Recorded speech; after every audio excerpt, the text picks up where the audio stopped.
4 bonnes raisons de se faire dépister du cancer du col de l'utérus. La ministre de la Santé a annoncé la mise en place d'un 3e programme national de dépistage organisé pour le cancer du col de l'utérus. Les femmes qui n'ont pas réalisé de frottis dans les 3 années précédentes vont être invitées à effectuer l'examen qui sera pris en charge à 100% par l'assurance maladie. Et ce dans le but de renforcer la prévention alors que la France est en retard dans ce domaine. Le pronostic de ce cancer se dégrade en France chaque année. En France, le cancer du col de l'utérus touche 3000 femmes et cause 1100 décès, faisant de lui la 12e cause de cancer et la 10e cause de mortalité par cancer chez la femme en France.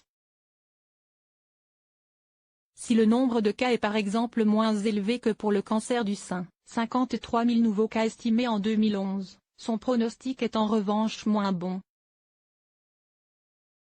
Le ministère de la Santé estime en effet que plus de 6 femmes sur 10, 63%, diagnostiquées en France avec un cancer du col de l'utérus survivent à leur cancer après 5 ans et 6 femmes sur 10, 59%, après 10 ans.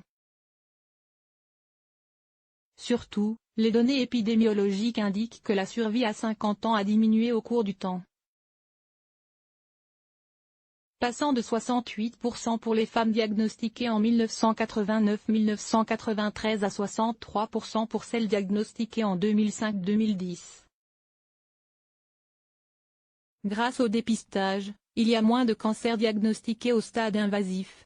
Les cancers invasifs restants sont alors principalement des cancers de mauvais pronostic, notamment des cancers agressifs au développement rapide apparus entre 2 dépistages ou des cancers avancés diagnostiqués chez des femmes non dépistées, explique l'agence Santé publique France.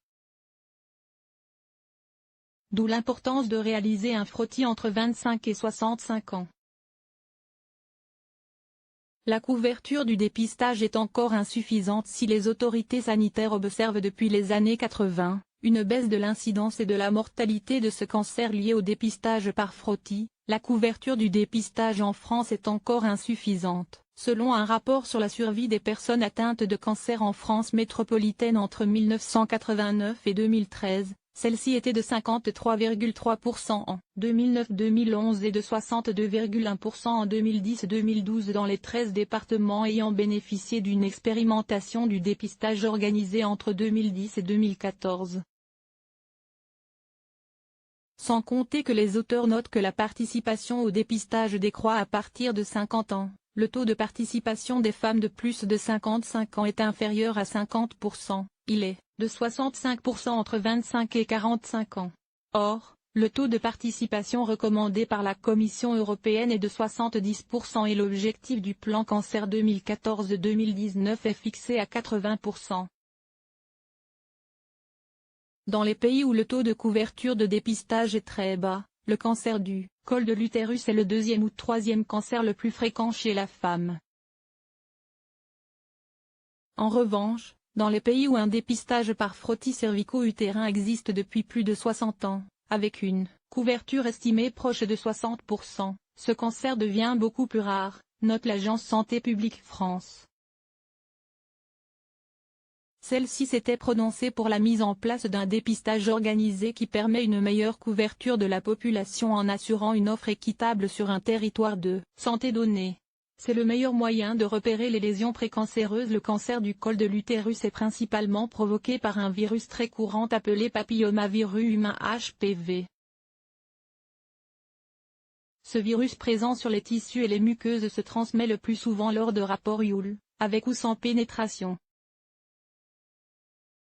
Généralement, le corps élimine naturellement l'infection mais il arrive qu'elle provoque des lésions au niveau du col de l'utérus, qui peuvent évoluer lentement et sans aucun symptôme vers un cancer, 10 à 15 ans après leur apparition.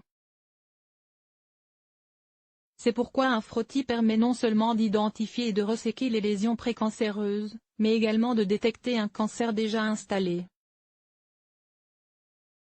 Si un cancer est détecté à la suite d'un dépistage par frottis, il le sera le plus souvent à un stade précoce et pourra être traité avec des soins moins lourds qui, le plus fréquemment, permettront davantage de préserver la fertilité, précise l'Institut national du cancer, INCa. Ce dernier estime ainsi que 90% des cancers du col de l'utérus pourraient être évités avec un frottis réalisé tous les 3 ans.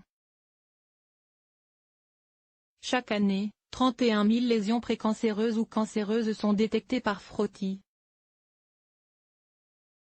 Même vacciné, le dépistage par frottis reste indispensable. C'est le message que souhaitent faire passer les autorités sanitaires. Il existe 2 moyens pour prévenir le cancer du col de l'utérus: la vaccination des jeunes filles pour prévenir l'infection par certains HPV, et la détection précoce des lésions précancéreuses par frottis du col utérin. Ces 2 moyens sont complémentaires, ainsi, que la femme soit vaccinée ou non, un dépistage régulier par frottis tous les 3 ans est indispensable. En effet, la vaccination protège de la plupart des virus responsables des cancers du col de l'utérus. Les HPV de type 16 et 18 sont responsables de 70% des cas, mais pas contre tous ni contre toutes les lésions précancéreuses.